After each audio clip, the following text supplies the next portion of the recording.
Meanwhile, U.S. President Donald Trump has signed into law a bill which requires a free and fair election in Zimbabwe before sanctions are lifted.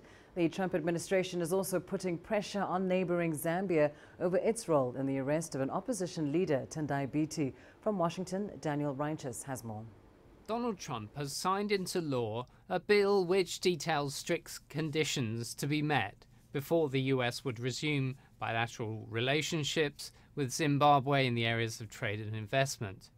That would include, of course, the removal of long-standing sanctions.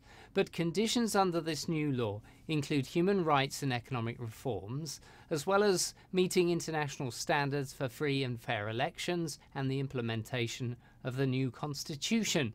But so far, the US State Department is indicating that those standards are unlikely to be met, because it's released a statement saying it is, quote, gravely concerned by credible reports of numerous detentions, beatings and other abuses of Zimbabweans over the past week, particularly targeting opposition activists.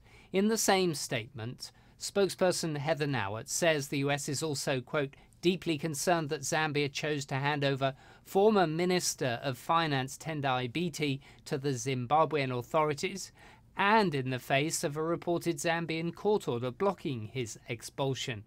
Now it adds that we will be discussing this matter with Zambia's leaders and reviewing certain aspects of our cooperation with the Zambian government.